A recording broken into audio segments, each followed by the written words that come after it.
ರಾಜ್ಯ ಬಿಜೆಪಿಯಲ್ಲಿ ಬಣಬಡಿದಾಟ ಮುಂದುವರೆದಿದೆ. ಶಕ್ತಿ ಪ್ರದರ್ಶನದ ತಿರುವನ್ನ ಪಡೆದುಕೊಳ್ತಾ ಇದೆ ಬಣಬಡಿದಾಟ. ರಾಜ್ಯ ಬಿಜೆಪಿಯಲ್ಲಿ ಈಗಾಗಲೇ ಬಣಬಡಿದಾಟ ಮುಂದುವರಿತಾನೆ ಇದೆ. ದಿನದಿಂದ ದಿನಕ್ಕೆ ಶಕ್ತಿ ಪ್ರದರ್ಶನದ ತಿರುವನ್ನ ಪಡೆದುಕೊಂಡ ಬಣಬಡಿದಾಟ ಶಕ್ತಿ ಪ್ರದರ್ಶನದ ತಿರುವನ್ನ ಪಡೆದುಕೊಳ್ತಾ ಇದೆ. ಪ್ರತ್ಯೇಕವಾಗಿ ಸಮಾವೇಶವನ್ನ ನಡೆಸಲು ಎರಡು ಬಣಗಳು ಪ್ಲಾನ್ ಅನ್ನ ಮಾಡಿಕೊಳ್ತಾ ಇದೆ. ಬಿಎಸ್ ಯಡಿಯೂರಪ್ಪ ಹುಟ್ಟುಹಬ್ಬಕ್ಕೆ ದಾವಣಗೆರೆಯಲ್ಲಿ ಬಿವೈ ವಿಜಯೇಂದ್ರ ಟೀಮ್ ಸಮಾವೇಶ ನಡೆಸ್ತಾ ಇದೆ. ಮತ್ತೊಂದು ಕಡೆ ವಕ್ಫ್ ವಿರುದ್ಧ ಯತ್ನಾಳ್ ಬಣ ಬೃಹತ್ ಸಮಾವೇಶವನ್ನ ನಡೆಸ್ತಾ ಇದೆ. ರಾಜ್ಯ ಬಿಜೆಪಿಯಲ್ಲಿ ಇದೀಗ ಬಣಬಡಿದಾಟ ದಿನದಿಂದ ದಿನಕ್ಕೆ ಹೆಚ್ಚಾಗ್ತಾನೆ ಇದೆ. ಇದೇ ವಿಚಾರಕ್ಕೆ ಸಂಬಂಧಪಟ್ಟಂತೆ ಈಗಾಗಲೇ ಹೈಕಮಾಂಡ್ ಬಂದು ಕೂಡ ಹೈಕಮಾಂಡ್ ನಿಂದ ಸಾಕಷ್ಟು ನಾಯಕರು ಬಂದು ಇವರಿಬ್ಬರನ್ನ ಸಂಧಾನ ಮಾಡುವಲ್ಲಿ ಪ್ರಯತ್ನವನ್ನ ಕೂಡ ಮಾಡಿದ್ರು.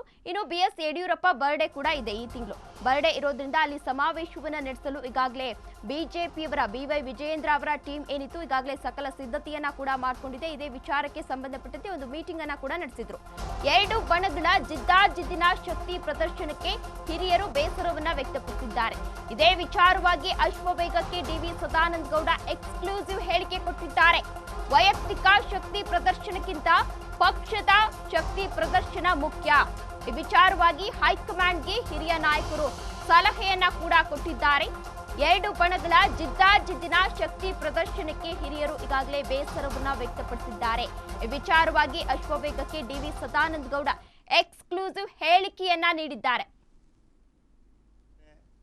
ಎರಡು ವಫ್ ಇದರಲ್ಲಿ ಎರಡು ಗುಂಪುಗಳಾಗಿ ಬೇರೆ ಬೇರೆ ಆಗಿರುವಂಥದ್ದು. ಎರಡು ಬಣಗಳು ಕೂಡ ನಾವು ಅದು ಮಾಡ್ತೀವಿ, ಇದು ಮಾಡ್ತೀವಿ, ಹುಟ್ಟುಹಬ್ಬ ಮಾಡ್ತೀವಿ, ಮತ್ತೊಂದು ಮಾಡ್ತೀವಿ ಅಂತ ಹೇಳುವಂಥದ್ರಲ್ಲಿ ಹೊರಟು ಶಕ್ತಿ ಪ್ರದರ್ಶನಕ್ಕೆ ಹೊರಟಿರುವಂಥದ್ದು. ಇದನ್ನೆಲ್ಲ ತಡೆಯುವಂಥ ಪ್ರಯತ್ನ ಕೇಂದ್ರದಿಂದ ಆಗಲೇಬೇಕು. ನಾನು ಕೇಂದ್ರಕ್ಕೆ 2 ಪತ್ರಗಳನ್ನು ಬರೆದಿದ್ದೀನಿ. ಕೇಂದ್ರದ ಜೊತೆ ಹೋಗಿ ಮಾತಾಡಿದ್ದೀನಿ. ಮೊನ್ನೆ ಬಂದವರು ಒಂದು ಒಳ್ಳೆಯ ಕೆಲಸ ಮಾಡಿದ್ದಾರೆ. ಈಗಾಗಲೇ ನಮ್ಮ ಜೊತೆ ಬಂದು ಮಂತ್ರಿಯಾಗಿ ಈಗ ಮತ್ತೆ ಪುನರಾಯ್ಕೆಯಾಗಿ ಶಾಸಕರಾಗಿದ್ದವಂಥವರು ಪಕ್ಷ ವಿರೋಧಿ ಚಟುವಟಿಕೆ ಅವರ ಮೇಲೆ ಆ್ಯಕ್ಷನ್ ತಗೊಳ್ಳುವಂಥದ್ದಕ್ಕೆ ಈಗಾಗಲೇ ಪ್ರಕ್ರಿಯೆ ಒಂದು ಹಂತದಲ್ಲಿ ಆಗಿದೆ. ನಮ್ಮ ಕೋರ್ ಕಮಿಟಿಯಲ್ಲಿ ನಾವು ಅದಕ್ಕೆ ಬೇಕಾದಂಥ ಒಂದು ಡಿಸ್ಕಷನ್ಸ್ ಮಾಡಿ ಅದನ್ನು ಕೊಡುವಂಥದ್ದನ್ನು ಮಾಡಿದ್ದೇವೆ. ಅದೇ ರೀತಿ ಬಾಕಿಯವರದ್ದು ಕೂಡ ಒಂದು ಹಂತದಲ್ಲಿ ವಾರ್ನಿಂಗ್ ಆಗುವಂಥದ್ದಾಗಿದೆ. 29ಕ್ಕೆ ನಡ್ಡರು ಬರ್ತಾರೆ.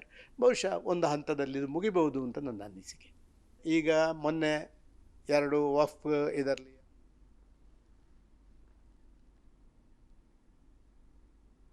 ಅಂಬೇಡ್ಕರ್ ಬಗ್ಗೆ ಕೇಂದ್ರ ಸಚಿವ ಅಮಿತ್ ಶಾ ಹೇಳಿಕೆ ಇದೀಗ ಸಾಕಷ್ಟು ಕಿಚ್ಚು ಹಚ್ಚಿಕೊಳ್ತಾ ಇದೆ. ಅಂಬೇಡ್ಕರ್ ಬಗ್ಗೆ ಕೇಂದ್ರ ಸಚಿವ ಅಮಿತ್ ಶಾ ಒಂದು ಹೇಳಿಕೆಯನ್ನ ನೀಡಿದ್ರು. ಆ ಹೇಳಿಕೆಯನ್ನ ಸಾಕಷ್ಟು ನಾಯಕರು ಖಂಡಿಸ್ತಾ ಇದ್ದಾರೆ. ಅಮಿತ್ ಶಾ ಹೇಳಿಕೆ ಖಂಡಿಸಿ ಕಲಬುರಗಿಯಲ್ಲಿ ಬೃಹತ್ ಹೋರಾಟವನ್ನ ನಡೆಸಲಾಗ್ತಾ ಇದೆ. ಸಂವಿಧಾನ ರಕ್ಷಣಾ ಸಮಿತಿ ಮತ್ತು ವಿವಿಧ ಸಂಘಟನೆಗಳಿಂದ ಇವತ್ತು ಪ್ರೊಟೆಸ್ಟ್ ಅನ್ನ ಮಾಡ್ತಾ ಇದ್ದಾರೆ. ಕಲಬುರಗಿ ನಾಗನಹಳ್ಳಿ ಕ್ರಾಸ್ ಬಳಿ ವಾಹನ ತಡೆಗಟ್ಟಿ ಪ್ರತಿಭಟನೆಯನ್ನ ನಡೆಸಲಾಗ್ತಾ ಇದೆ. ಅಮಿತ್ ಶಾ ವಿರುದ್ಧ ಧಿಕ್ಕಾರ ಕೂಗಿ ಪ್ರತಿಭಟನಾಕಾರರು ಆಕ್ರೋಶವನ್ನ ಹೊರಹಾಕ್ತಾ ಇದ್ದಾರೆ. ಇಂದು ಕಲಬುರಗಿ ನಗರದಾದ್ಯಂತ ಸಂಪೂರ್ಣ ಬಂದ್ಗೆ ಕರೆಯನ್ನ ಕೂಡ ನೀಡಲಾಗಿದೆ. ಮುಂಜಾಗ್ರತಾ ಕ್ರಮವಾಗಿ ಈಗಾಗಲೇ ಶಾಲಾ ಕಾಲೇಜುಗಳಿಗೆ ರಜೆಯನ್ನ ಕೂಡ ಘೋಷಣೆಯನ್ನ ಮಾಡಲಾಗಿದೆ. ಅಮಿತ್ ಶಾ ಅವರು ಒಂದು ಹೇಳಿಕೆಯನ್ನ ನೀಡಿದ್ರು. 3 ಹೊತ್ತು ಅಂಬೇಡ್ಕರ್ ಅನ್ನುವ ಬದಲು ದೇವರ ಹೆಸರನ್ನ ಜಪ ಮಾಡಿದ್ರೆ ದೇವರು ಇಷ್ಟೊತ್ತಿಗೆ ಪ್ರತ್ಯಕ್ಷ ಆಗ್ತಾ ಇದ್ದ ಎಂಬ ಹೇಳಿಕೆಯನ್ನ ಕೂಡ ನೀಡಿದ್ರು. ಇದೇ ವಿಚಾರಕ್ಕೆ ಸಂಬಂಧಪಟ್ಟಂತೆ ಈಗಾಗಲೇ ಸಾಕಷ್ಟು ನಾಯಕರು ಕಾಂಗ್ರೆಸ್ನ ರಾಹುಲ್ ಗಾಂಧಿ ಸೇರಿದಂತೆ ಸಾಕಷ್ಟು ನಾಯಕರು ಅಮಿತ್ ಶಾ ವಿರುದ್ಧ ವಾಗ್ದಾಳಿಯನ್ನು ನಡೆಸಿದ್ರು. ಅಮಿತ್ ಶಾ ಅವರು ನೈತಿಕ ಹೊಣೆಯನ್ನ ಹೊತ್ತು ರಾಜೀನಾಮೆಯನ್ನ ನೀಡಬೇಕು ಎಂಬ ಒತ್ತಾಯವನ್ನ ಕೂಡ ಮಾಡಿದ್ರು. ಅದೇ ವಿಚಾರಕ್ಕೆ ಸಂಬಂಧಪಟ್ಟಂತೆ ಇವತ್ತು ಕಲಬುರಗಿಯಲ್ಲಿ ಪ್ರತಿಭಟನೆಯನ್ನ ನಡೆಸಲಾಗ್ತಾ ಇದೆ. ದಲಿತ ಸಂಘಟನೆಯಿಂದ ಇವತ್ತು ಪ್ರತಿಭಟನೆಯನ್ನ ನಡೆಸಲಾಗ್ತಾ ಇದೆ. ಆ ಹಿನ್ನೆಲೆಯಲ್ಲಿ ಈಗಾಗಲೇ ಶಾಲಾ ಕಾಲೇಜುಗಳಿಗೂ ಕೂಡ ರಜೆಯನ್ನ ನೀಡಲಾಗಿದೆ.